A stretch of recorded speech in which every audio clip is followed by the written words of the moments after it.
Bonjour à toutes et à tous. Voici la présentation de notre projet dont nous sommes heureux de vous faire part.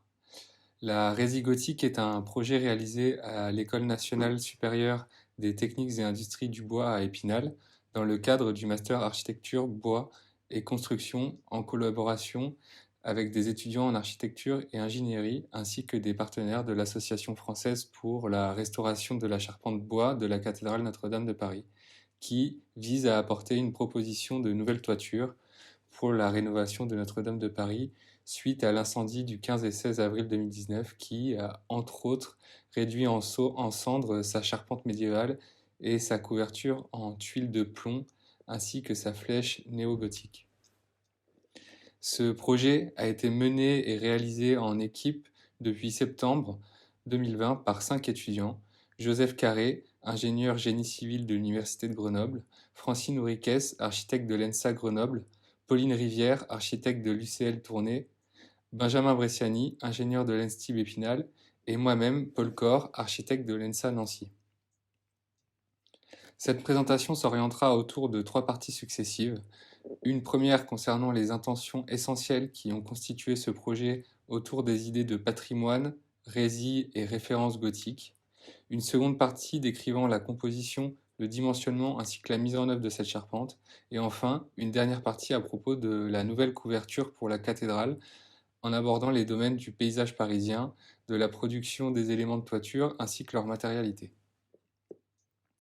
L'enjeu étant de constituer une réponse architecturale et structurelle en adéquation avec le choix fait par le gouvernement et la commission d'experts sur la reconstruction de Notre-Dame de restaurer la cathédrale et sa flèche à l'identique pour honorer le travail extraordinaire de Viollet-le-Duc et valoriser le savoir-faire des artisans français. Il a fallu ici définir une certaine position patrimoniale pour ce projet.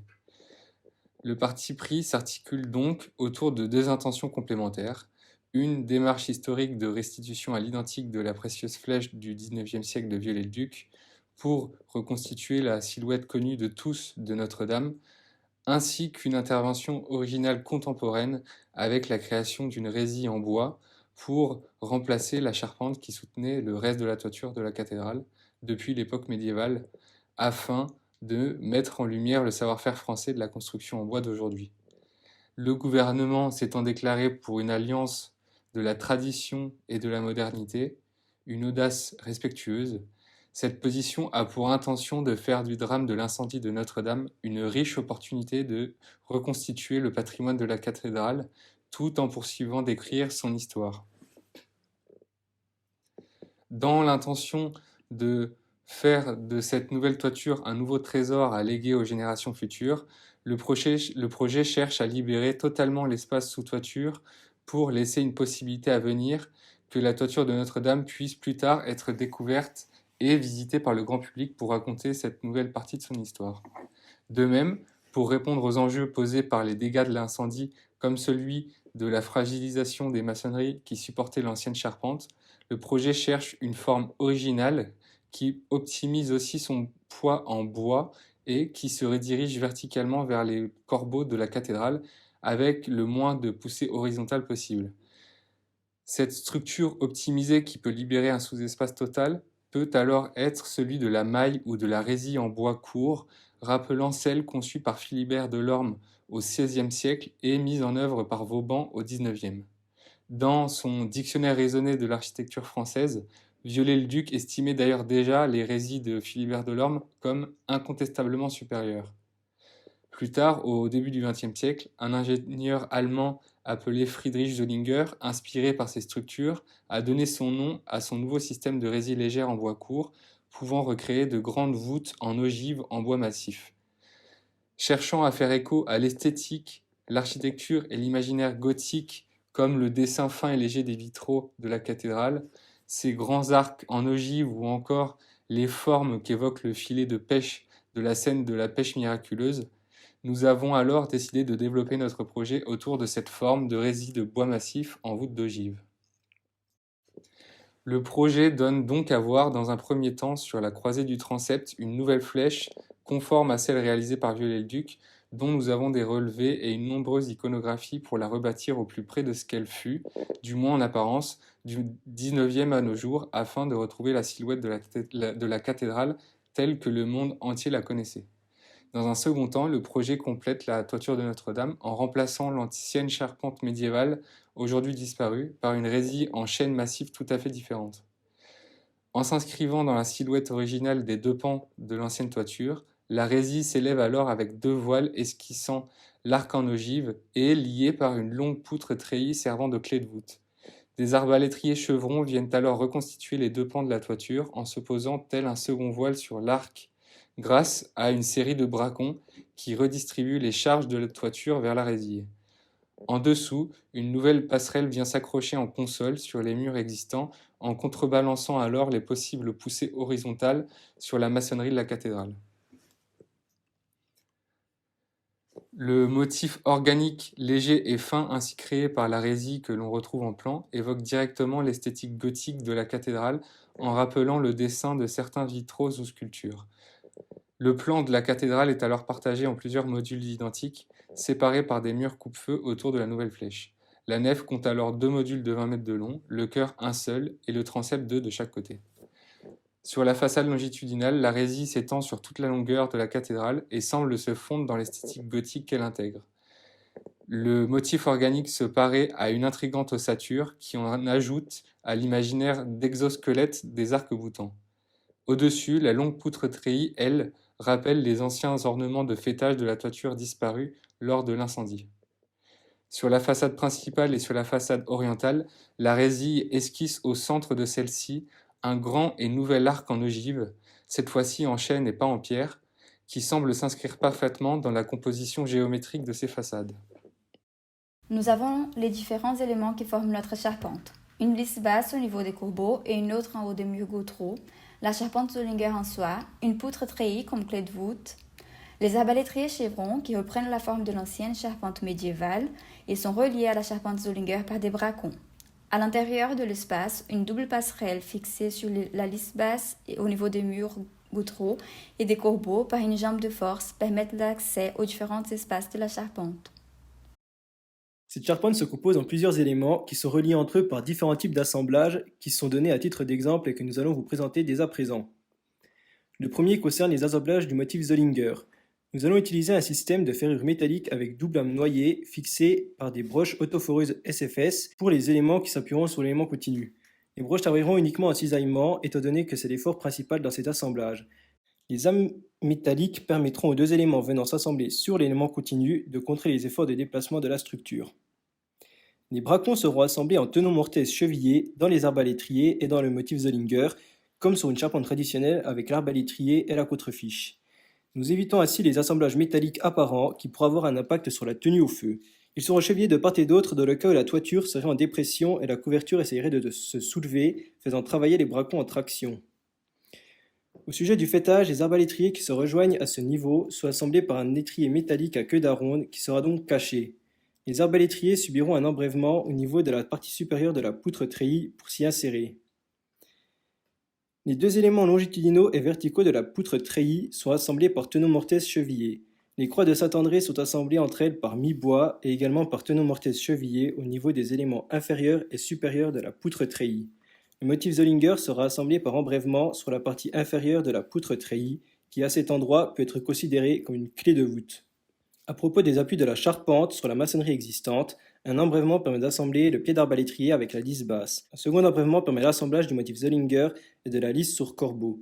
Ces deux éléments sont vissés à leur lisse basse respective pour prévenir d'éventuels risques de soulèvement de la couverture ou de la toiture, répartissant les efforts sur l'ensemble du module. Concernant la passerelle, les poutres principales seront vissées à la lisse basse de la maçonnerie. Le pied de la jambe de force sera assemblé à la lisse sur corbeau à l'aide d'un étrier métallique permettant de transmettre les efforts à celle-ci. Ces jambes de force seront boulonnées aux poutres de la passerelle. Deux éléments en bois seront également boulonnés sur la partie supérieure de la jambe de force pour constituer un garde-corps. Ces éléments en bois seront reliés à leur extrémité dans le sens du pan par des tirants métalliques pour assurer la sécurité du garde-corps. Un éclairage basse tension à LED pour éviter un départ d'incendie sera ajouté aux extrémités des jambes de force pour illuminer notre charpente. Le système constructif, de type précis, nous offre un espace dégagé, et dans notre optique de créer différentes qualités d'espace, nous voulions paramétrer cette structure. Nous avons donc naturellement utilisé le logiciel Grasshopper afin d'entrer différentes variables comme la longueur du module, le nombre de motifs dans le sens de longueur et de hauteur du pan de toiture, l'épaisseur et la hauteur des éléments, ainsi que l'écart entre appuis, ce qui nous permettait de nous imbriquer dans toutes les géométries du bâtiment de Notre-Dame. De cette utilisation du logiciel Grasshopper, nous avons pu exporter un pan de résille filaire que nous avons pu réintroduire directement dans RTM6 grâce aux coordonnées des points que nous avons pu exporter. Ce logiciel de modélisation structurelle a pu fournir les déformations et les efforts présents dans notre résille soumis au chargement connu. Nous avons pu connaître nos premiers résultats comme les déplacements. Nous obtenons un déplacement vertical maximum de 2,7 mm et un déplacement maximum selon les trois axes confondus de 3,3 mm. Ces données prouvent une cohérence structurelle importante de notre résille qui fonctionne comme une coque. Suite à cela, nous voulions réaliser une étude concernant les efforts horizontaux. Pour nous, c'était une question primordiale car elle remettait en cause la stabilité des éléments de maçonnerie. Ces éléments sont les mêmes qui soutiennent directement notre structure. Suite à cette étude, nous avons pu en déduire une réduction de 30% des efforts horizontaux par rapport aux données calculées par M. Vanucci dans son étude structurelle de l'ancienne charpente de Notre-Dame. Suite à cela, nous avons voulu effectuer quelques vérifications, comme la vérification du bracon en compression. Nous en avons tiré un taux de travail de 5,4%. Ensuite, nous nous sommes focalisés sur la vérification d'une poutre Zollinger à la compression, située donc au niveau de la lisse basse sur corbeau. Nous en obtenons un taux de travail de 11,9%. Et enfin, une vérification en cisaillement des poutres Zollinger au niveau des discontinuités qui pouvaient effectuer un cisaillement important à cet endroit-là. Nous en avons tiré pourtant un taux de travail de seulement, entre guillemets, 4%. Nous nous trouvons donc dans un surdimensionnement important de notre structure, mais que nous pouvons aiguiller de manière aisée vers une variation structurelle. Il nous est possible techniquement d'imaginer une variation des angles de notre motif, ou alors une variation des inclinaisons latérales des bracons, voire de leur nombre, en apporter davantage sur notre structure, ou alors même faire varier la hauteur de la poutre treillis, qui obligerait la résille d'adopter une forme d'ogive plus prononcée, et donc de rediriger ses charges de manière plus verticale sur les éléments de maçonnerie, ce qui atténuerait encore plus les efforts horizontaux sur ces mêmes éléments. Techniquement, et de par sa conception, la résille structurelle est capable de s'adapter pour répondre au maximum de besoins potentiels. La protection incendie de la charpente est une question essentielle. C'est pour cela que nous allons la segmenter en plusieurs parties. La flèche sera isolée par 4 cloisons coupe-feu. Il isolera le transept en 2 parties. La nef et le chœur seront également divisés en 2 parties pour réduire la propagation d'un éventuel incendie et ne pas ravager la totalité de la charpente, mais juste un module de 20 mètres au maximum. 2 cloisons coupe-feu protégeront les pignons. Chaque cloison coupe-feu séparera 2 modules et sera composée d'une structure en bois sur laquelle une plaque de plâtre sera posée de part et d'autre à l'aide de fixations spéciales pour laisser le bois fléchir sans endommager ces plaques de plâtre. Elles seront étanches et isolantes au feu pendant 120 minutes. Pour combler les irrégularités des maçonneries et l'espace entre cette ferme et la voûte, nous allons utiliser des bourrelets coupe-feu et un système de nappe coupe-feu étanches et isolants au feu pendant 240 minutes. Pour plus de sécurité, nous allons ajouter de la laine de roche entre ces plaques de plâtre. Chaque cloison coupe-feu sera alors capable de retenir un incendie dans un module pendant au moins 120 minutes. Le surdimensionnement de notre motif Zollinger assure sa sécurité au feu pendant plus de 80 minutes. Enfin, la passerelle peut rester fonctionnelle lors d'un incendie pendant 35 minutes. Des portes coupe-feu pendant 120 minutes permettront de traverser les modules. Nous avons aussi prévu en option de mettre un système d'arrêt d'incendie au niveau de la poutre treillis pour éteindre un départ d'incendie le plus rapidement possible et protéger au maximum notre charpente. Nous avons choisi un système d'extinction par mousse et non par eau. L'action d'une mousse à haut foisonnement consiste en particulier à remplir le plus rapidement possible un volume important afin d'étouffer le feu en empêchant tout apport d'oxygène. Nous avons étudié plusieurs cas de chantiers similaires à la mise en œuvre de la charpente de Notre-Dame et nous avons dégagé quelques pistes principales. La première consiste à préfabriquer un atelier sur site, un module complet de la charpente et venir lever ce module à l'aide d'une grue pour venir s'y poser délicatement sur les appuis en attente. En effet, le système de préfabrication est largement favorable dans ces projets. Il y a plusieurs manières d'envisager le module. Charpente Zollinger, plus arbalétrier, plus la poutre treillis, plus le solivage, qui serait le module le plus complet. Ou alors charpente Zollinger, arbalétrier et poutre treillis.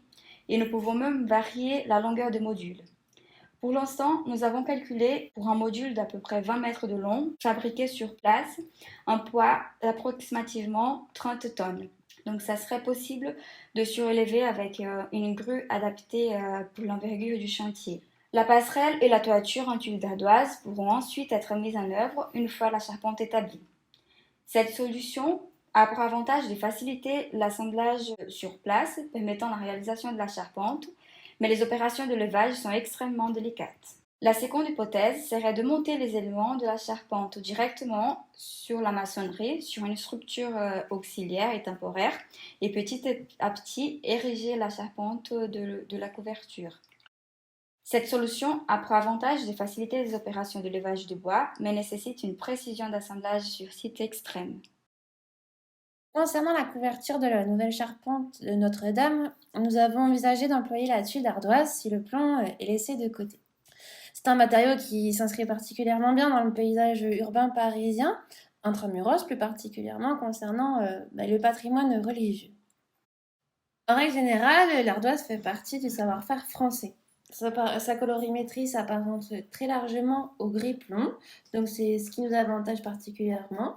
Ensuite, sa mise en œuvre ne nécessite pas d'étanchéité, ce qui permet une ventilation naturelle du bois de la charpente.